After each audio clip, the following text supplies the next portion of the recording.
Hindu Muslim Christian അയാളോട് മിണ്ടായിരിക്കാൻ പറയും. എന്തൊരു കഷ്ടമാണെന്ന് നോക്കട്ടെ, ഞാനൊന്നും പറഞ്ഞു തീർക്കട്ടോ. നിങ്ങൾ സ്നേഹത്തിന്റെ കടയല്ലല്ലോ, അവിടെ ഉപ്പും മുളകും വെക്കാൻ നിൽക്കുന്നത് മതഭീകരവാദികളാണ്. മിണ്ടായിരിക്കണോ വൃത്തികെട്ടവനെ? ഒരു കാര്യം സംസാരിക്കും, അയാൾ കാണിക്കുന്ന തെണ്ടിത്തരമല്ലേ? സമയം കഴിഞ്ഞു. ബിജെപിയിലേക്ക് പോകുന്നതാണ് CPM നേതാക്കൾക്ക് എളുപ്പം എന്നുള്ളത് കൊണ്ടും അടിയൊഴുക്കുകൾ ശക്തമായതുകൊണ്ടുമാണോ ശക്തരായ സ്വാധീനമുണ്ടായിരുന്ന രണ്ട് പ്രാദേശിക നേതാക്കളെ ഇത്ര എളുപ്പത്തിൽ ബിജെപിയിലേക്ക് എത്തിക്കാൻ നിങ്ങൾക്ക് കഴിഞ്ഞത്? ഞാൻ ആദ്യം ചോദിക്കുന്നത്, CPM-ൽ നിന്ന് BJP-യിലേക്ക് വന്നതാണോ വിഷമം എന്നതാണ് ഈ ചർച്ചയുടെ. BJP-യിലേക്ക് വരുന്നു, അങ്ങനെ BJP-യിലേക്ക് വരുന്നതാണോ നമ്മുടെ ചർച്ചയുടെ അടിസ്ഥാനപരമായ ഘടകം എന്ന് ഞാൻ ആദ്യം ചോദിക്കാൻ ആഗ്രഹിക്കുക.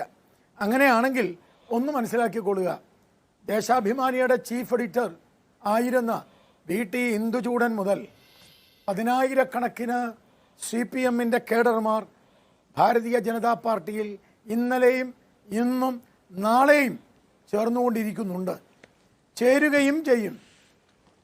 ത്രിപുരയിൽ CPM ഒന്നടങ്കം BJP-യിലേക്ക് പോന്നു, ബംഗാളിലും ഒന്നടങ്കം പോന്നു. ഇനിയും ത്രിപുരയും ബംഗാളും മാറ്റിവെച്ചാൽ ഇന്ത്യയിലെ മറ്റെല്ലാ സംസ്ഥാനങ്ങളിലും കോൺഗ്രസ് നേതാക്കന്മാർ, കോൺഗ്രസ് MLA-മാർ, കോൺഗ്രസ് മന്ത്രിമാർ, കോൺഗ്രസ് അധ്യക്ഷന്മാർ, കോൺഗ്രസിൻ്റെ സംസ്ഥാന അധ്യക്ഷന്മാരടക്കം BJP-യിലേക്ക് വന്നുകൊണ്ടിരിക്കുകയാണ്. ഇന്ന് കോൺഗ്രസിലേക്ക് ആർക്കാ വരാൻ പറ്റുക? കോൺഗ്രസിലേക്ക് ഒരാൾ വന്നാൽ പാണക്കാട് തങ്ങളുടെ അനുമതി മേടിക്കണ്ടേ? കോൺഗ്രസിന് ഇച്ഛാശക്തിയുണ്ടോ? കോൺഗ്രസിനൊരു ആശയമുണ്ടോ? കോൺഗ്രസ് എന്ന് പറഞ്ഞ പ്രസ്ഥാനത്തിലേക്ക് ഒരാൾ വരണമെങ്കിൽ ആ ആള് പാണക്കാട് തങ്ങളുടെ സമ്മതമില്ലാതെ കോൺഗ്രസിന് കൊണ്ടു നടക്കാൻ പറ്റുമോ? ഇതാ ഇങ്ങനെ തകർന്ന, പ്രത്യയശാസ്ത്രമില്ലാത്ത, ആശയമില്ലാത്ത, ജീർണത ബാധിച്ച ഈ ഒരു കോൺഗ്രസിലെ കൂടാരത്തിലേക്ക്, ഈ മുങ്ങുന്ന കപ്പലിലേക്ക്, ഈ മുങ്ങുന്ന സർക്കസ് കൂടാരത്തിലേക്ക് ആരാ പോവുക? പിന്നെ എനിക്ക് പറയാനുള്ളത് ഇന്നത്തെ സംഭവത്തെക്കുറിച്ചാണ്. ഇന്നത്തെ സംഭവത്തെക്കുറിച്ച് പറഞ്ഞപ്പോൾ ഞാൻ ഒന്ന് സൂചിപ്പിച്ചോട്ടെ. ഷുജു ഖാൻ രണ്ട് കാര്യം പറഞ്ഞു. അതിലൊന്ന്, അദ്ദേഹത്തിൻ്റെ, അതായത് മധുവിൻ്റെ മകൻ ഒരു ആഡംബര ബംഗ്ലാവ് മേടിച്ചപ്പോൾ ആ മകൻ മേടിച്ച ബംഗ്ലാവിൽ BJP-യുടെ പ്രസിഡന്റ് പോയി. അങ്ങനെയാണ് പിന്നെ മകനെ എന്തിനാ CPM കയ്യിലെടുക്കാൻ ശ്രമിച്ചത്? ഇന്നലെ പ്രധാനപ്പെട്ട CPM-ന്റെ നേതാവ് പറഞ്ഞത് അച്ഛൻ പോയാലും മകൻ പോവില്ല എന്നല്ലേ. അപ്പോൾ ആഡംബര ബംഗ്ലാവ് ആരുടെ പേരിലാണ് മേടിച്ചത്? മകൻ മേടിച്ച ബംഗ്ലാവിൽ BJP-യുടെ സംസ്ഥാന പ്രസിഡന്റ് വന്നു. ശരി, ഞാൻ സമ്മതിക്കുന്നു. അങ്ങനെയാണെങ്കിൽ മകനെ എന്തിനാണ് നിർത്തിയത്? ഞാൻ ഒരു കാര്യം വെറുതെ ചോദിച്ചോട്ടെ, എത്ര പ്രാവശ്യമാണ് നിങ്ങൾ AKG സെൻറ്ററിൽ ചർച്ച വെച്ചത്? എത്ര പ്രാവശ്യമാണ് മധുവുമായിട്ട് നിങ്ങൾ ഫോൺ സംഭാഷണം നടത്തിയത്? നേരത്തെ ഷാനി ചോദിച്ച ചോദ്യമാണ്. പക്ഷെ ആ ചോദ്യം ഉയരുമ്പോൾ വളരെ കൃത്യമായിട്ടുള്ളൊരു മറുപടി വേണം. ഇന്നലെ വരെ മധുവിനെ എല്ലാം ശരിയാക്കി തരാമെന്ന് പറഞ്ഞ് മധുവിനെ നിർത്താൻ നോക്കിയവരാണ് നിങ്ങൾ. പക്ഷെ മധു ആ കൂടാരം ഉപേക്ഷിച്ചു. കോൺഗ്രസ് നേതാക്കന്മാർ വന്നതിൻ്റെ കണക്ക് പരിശോധിക്കണമെങ്കിൽ 2 കൗണ്ടർ പോയിന്റ് വേണ്ടി വരും എന്ന മറുപടി നിങ്ങൾ തന്നെ പറഞ്ഞു കഴിഞ്ഞു. പക്ഷേ എനിക്ക് കോൺഗ്രസിൻ്റെ പ്രതിനിധിയോട് പറയാനുള്ളത്, അദ്ദേഹം സ്നേഹത്തിൻ്റെ കടയെക്കുറിച്ച് സൂചിപ്പിച്ചു.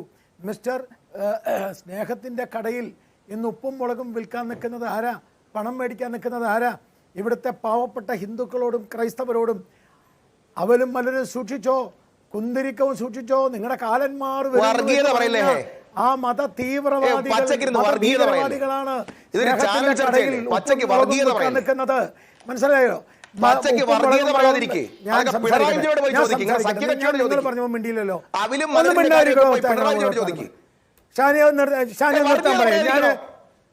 ഷാനി മര്യാദയ്ക്ക് അയാളോട് നിർത്താനും പറയും. ഒരു മര്യാദ കാണിക്കുന്നത്.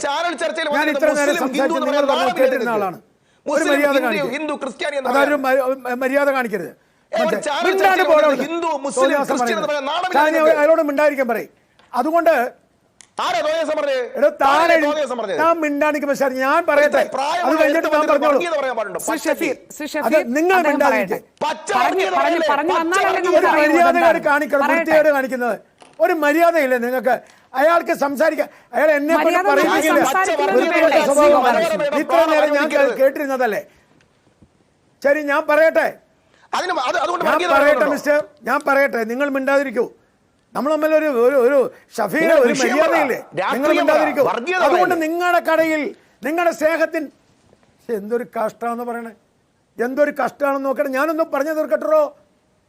നിങ്ങളുടെ സ്നേഹത്തിന്റെ കടയിൽ നിങ്ങൾ സ്നേഹത്തിന്റെ കടയല്ലല്ലോ.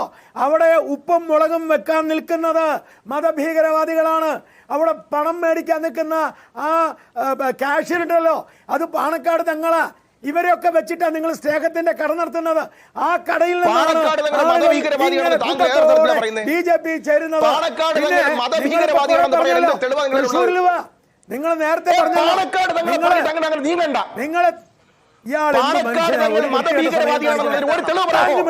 വൃത്തികെട്ടവനെ ഒരു കാര്യം കഴിഞ്ഞു. ഒന്നെനിക്ക് പറയാം, നിങ്ങൾ രണ്ടുപേരും സംസാരിക്കുന്നത് ശരിയല്ല. അയാൾ കാണിക്കുന്ന തെണ്ടിത്തരമല്ലേ? സമയം കഴിഞ്ഞു.